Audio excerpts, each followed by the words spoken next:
In the name of the Father, the Son, of the Holy Spirit. Holy Amen. Spirit. Amen. Come, Holy Spirit, fill the hearts of your faithful, and enkindle in them the fire of your divine love. Send forth your Spirit, and they shall be created, and you shall renew the face of the earth. O God, who by the light of the Holy Spirit did instruct the hearts of the faithful, grant us by the same Holy Spirit to release what is right and just, and always to rejoice in His consolation. Through Christ our Lord. Amen. Amen. A reading from the Holy Gospel according to Saint Matthew. On that Glory day, to you, O Lord, Glory to you, O Lord. Lord. On that day, Jesus went out of the house and sat down by the sea. Such large crowds gathered around him that he got into a boat and sat down, and the whole crowd stood along the shore. And he spoke to them at length in parables, saying, a sower went out to sow. As he sowed, some seed fell on the path, and birds came and ate it up. Some fell on rocky ground where it had little soil. It sprang up at once because the soil was not deep. And when the sun rose, it was scorched and it withered for lack of roots. Some seed fell among thorns, and the thorns grew up and choked it. But some seed fell on rich soil and produced fruit 100 or 60 or 30-fold. Whoever has ears ought to hear the word of the Lord. Praise to Praise you, to Lord. you, O Lord Jesus Christ. The 3 pointers pointers. from Matthew 13, thus 1, thus 9. Number 1, Jesus' parable today speaks about the sower, seed, and soil. Number 2, the sower casted his seeds widely. The result was that his seeds were received on different types of soil. The same applies to the word of God that is proclaimed to peoples all over the world. Number 2, are we receptive to the Word of God? Are we ready to help different people produce a richer harvest through witnessing our faith? Yun lang, dalawa lang. Amen. Amen. Thank you. Amen. Thank you very much, Tita Grace. So today's gospel is about the parable of the sower, no? So the sower is the word of God, no? Is Jesus, no? The word of God, and then the seeds are, the seeds are the words, and then the soil is our hearts. So which heart are we? Which one? The path soil, or the rocky, or the good soil, or the soil with the weeds.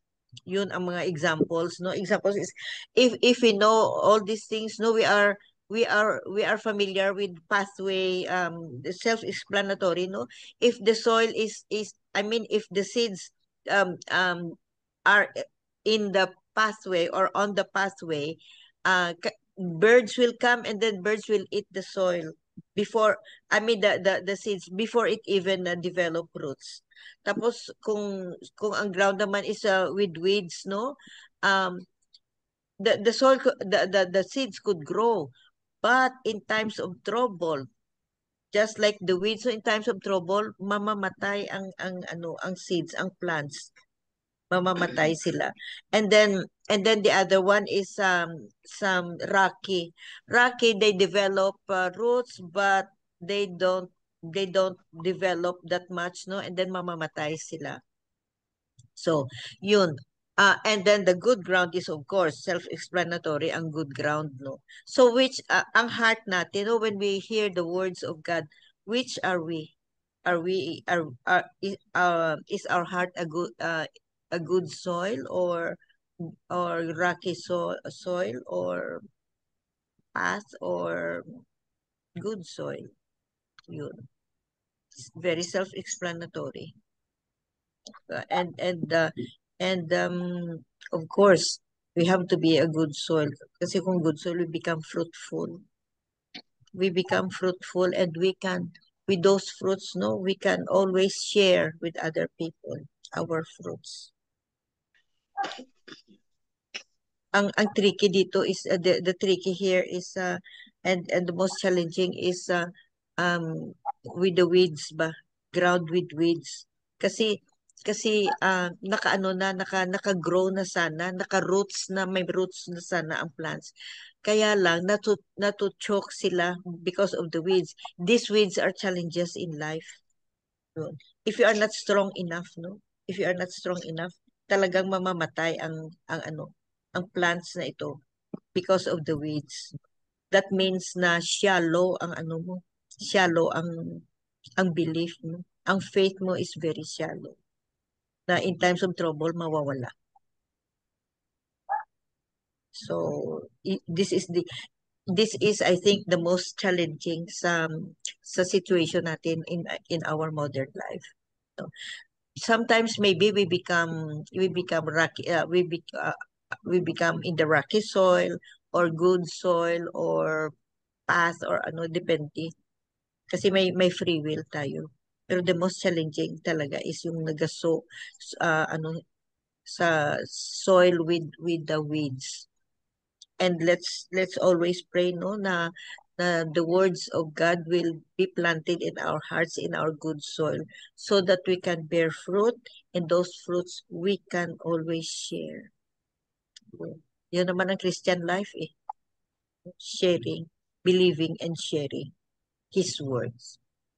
Amen. Amen. Amen. Tita Sal. I'm sharing the reflection of Father Jack. Jesus' parable of the sower is not simply about agricultural conditions. It is about the condition of the human heart. The word of God is the same for everyone, but not everyone receives it in the same way. The hardened heart may come from hurt or pride. The shallow faith may come from convenience or fear. The divided heart may come from a life overwhelmed by anxiety or ambition. But God never stops sowing. His word is scattered generously without judgment. This is grace. God keeps sowing even in the unlikeliest places, even in us. The call of this gospel is to become good soil, softened by prayer, broken open by humility, and enriched through suffering and grace. The fruitfulness Jesus speaks of, 30, 60, or 100-fold, does not happen instantly. It takes time, patience, and tending. Let us ask the Lord to cultivate our hearts today, to remove the rocks, clear the thorns, and soften the hard places. Then His word will not return empty, but will bear lasting fruit in our lives. Amen. Amen. So we must pray so that we become good soil, that the teachings of the Lord will bear fruit, and we are able to share it with our fellow men. And being a good soil is trying to sit down or try to gather all the teachings of God and be able to be humble and sincere to everyone that we meet in life. Amen. Amen. Very true, Tita Sal. Thank you. Welcome po. Either Tita Helen or Sabet. Yes, Tita. Ay, excuse me. Oh. According to age mo na, Tita Sabin. Yeah. Yes, it is always our desire to have hearts like the rich soil.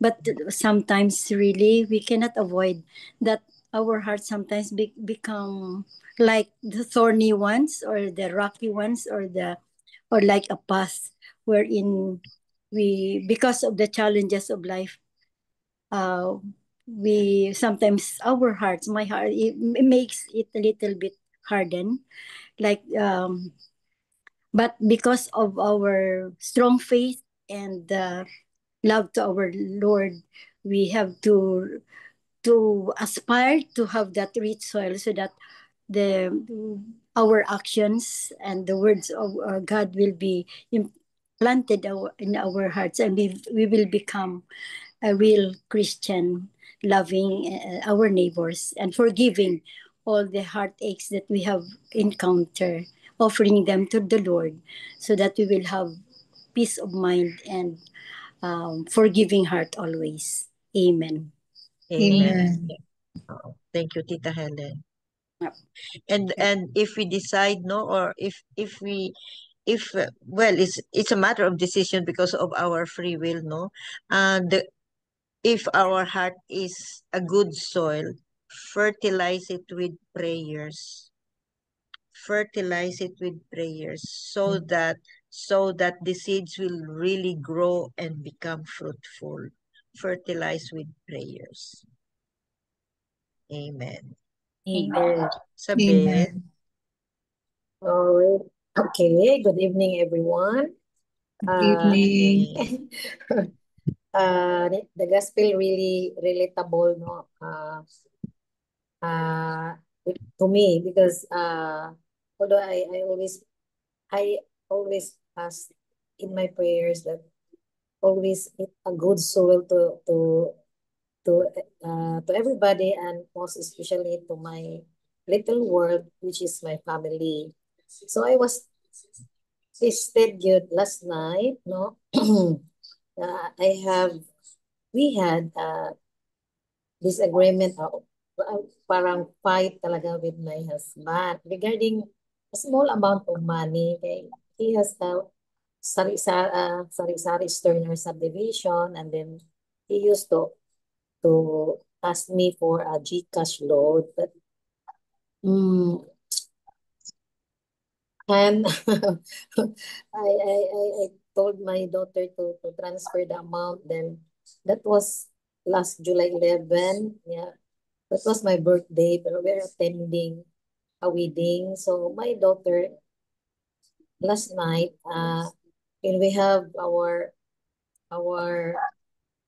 sumada, meaning she told me, Nanay, you have to pay this because I forward this amount to tatay. Go, huh, really? Kalimutan ko yun now. When I approached my husband, he got angry. So as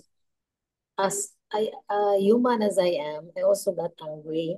And we have uh, mga words na is not good, no? Na bibig ko, nasabi ko, and because of what also he told me. So, yun lang, we ended up good, not in good terms. So, yun, in the morning, hindi ako nagsimba kahit lang to have confession, no? During 12 noon in the CCTN sa Ayala, my church doon.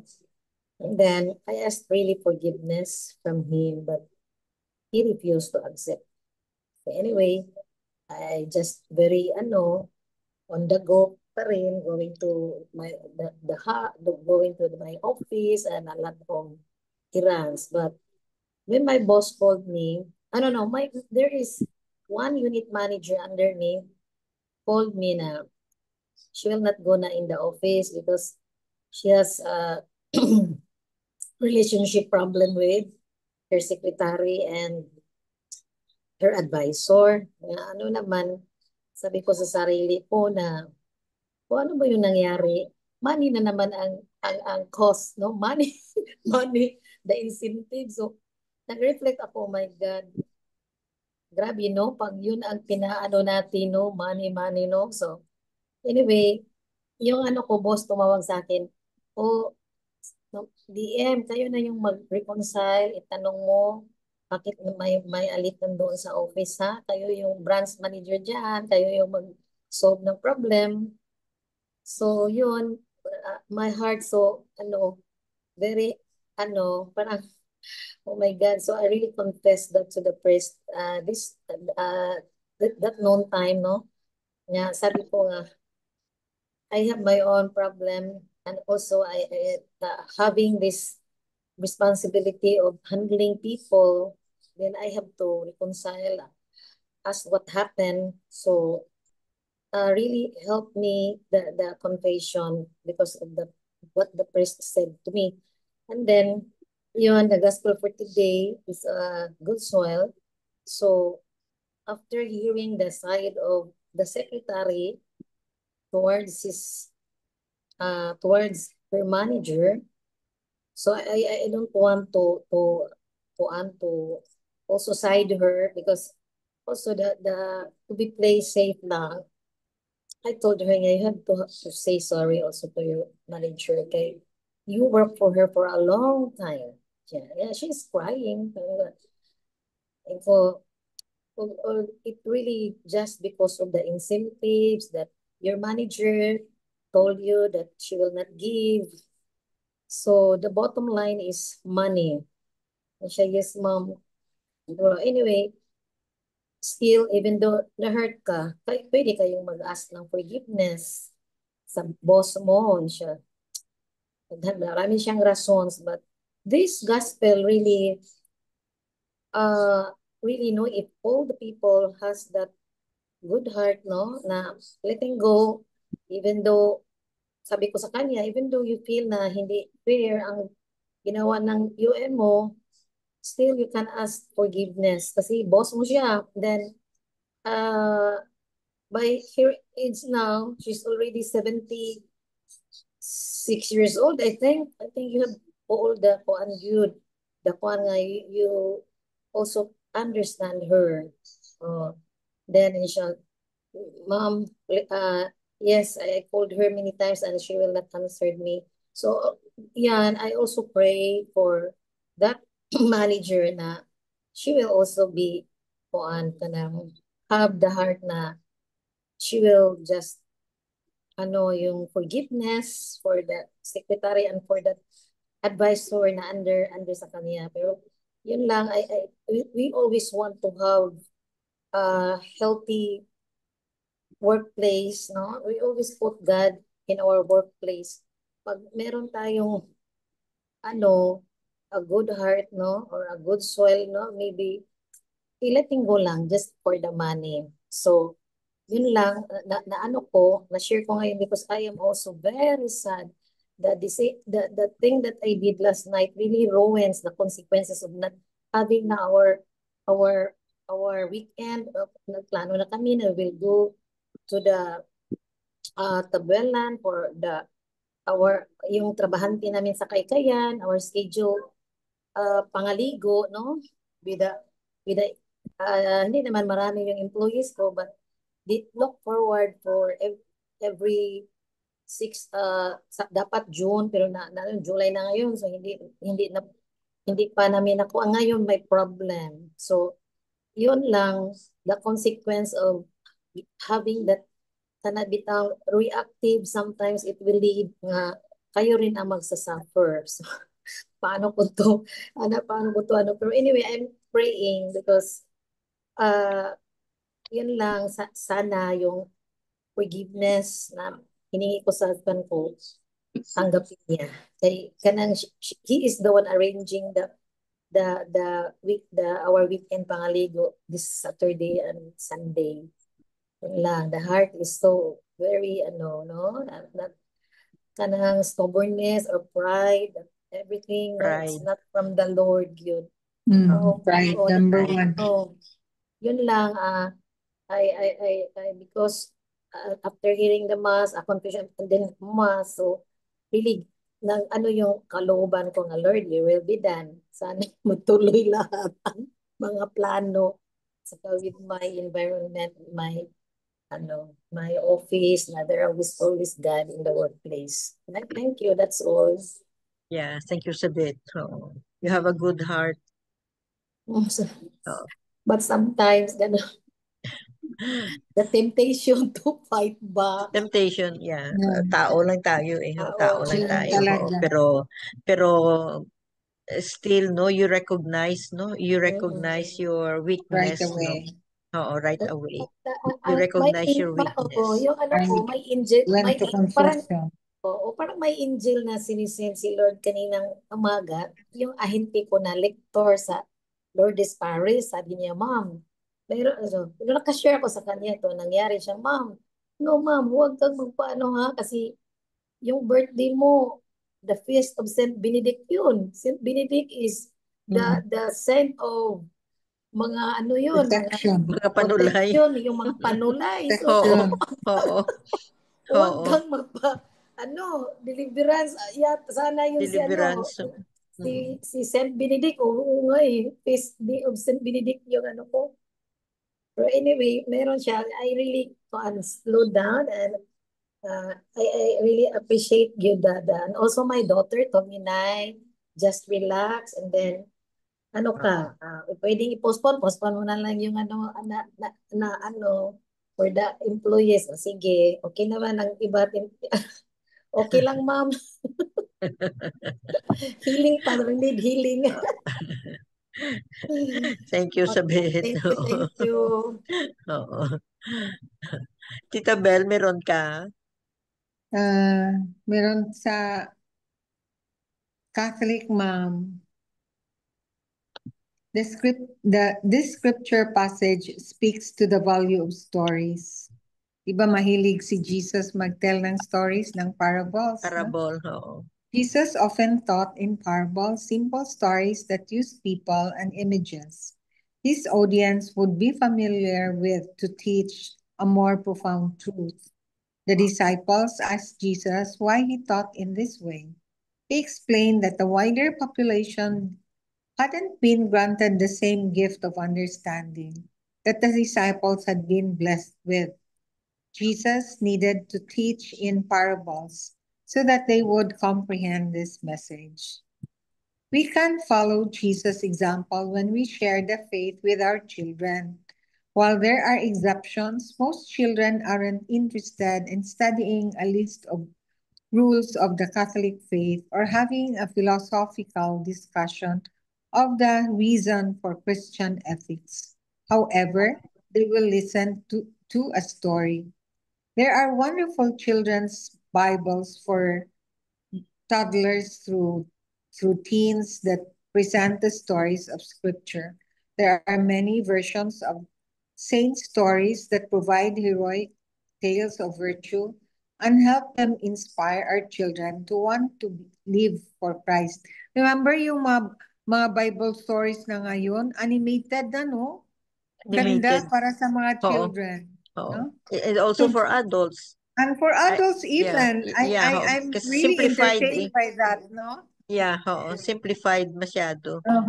Jesus knew the power of a good story. We should harness that same power to share our faith with our children. Just like Sabit, every time she reflects, she always has a story to tell. And it really stays with us, no? So have we used stories to help teach our children the faith? If not, how could we incorporate them in our lives?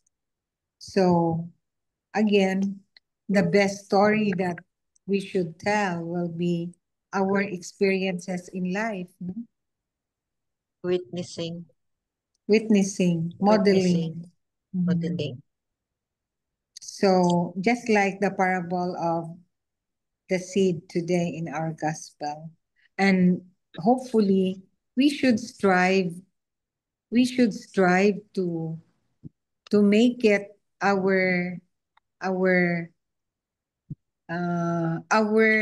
hearts, our soil to be the good soil. That the word of God will stay in our hearts, will stay in our lives. And we really act on it. We really relate to the gospel and not just listen to it, but act it out and walk the talk when we teach our children the values of our Catholic faith. Amen. Amen. Amen. Thank you very much, Tita Bell. So God really is encouraging us, no, na to be receptive to His words, no, to be receptive to His words, and have a cultivating heart, so that we are cultivating heart for discernment, for gifts of the Holy Spirit, open, no, open, and especially compassionate. Yun. We try to cultivate that every moment in our life, no? Cultivate our good soil in our hearts, so that Amen. because we become fruitful and Yeah. share these fruits to other people, those who Because need. primarily, that's our aim, no? To expand the kingdom of God, to Yeah. spread the word. We become hands and feet of God, of Jesus. Wala na siya dito eh. So, yun. Tayo na. So, Disciple. tayo na, disciple na tayo. And we have no choice but to really act.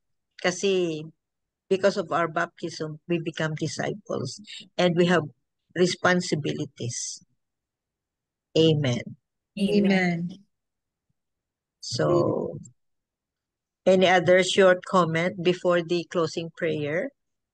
Beautiful gospel once again, no? Beautiful gospel. Miga Belen, please go ahead. Lord God, thank you for your abundant love and care for us. Fill us with your wisdom and compassion for others. May you bless us with your never-ending love. In Jesus' name, amen. Amen. Amen. Amen. And all together, please, glory be to the Father, to the Son, to the Holy Spirit, as it was in the beginning, is now, and ever shall be, world without end. Amen. In the name of the In the name Father. of the Father, the Son, and of the Holy Spirit. Thank you all. Thank you very Thank much for you the all. reflections, sharing, Good night. bringing the Good night wisdom, and love your you all. Happy to presence. see you all. Greatly Yes. appreciated. Bye. Love Love you you guys. all.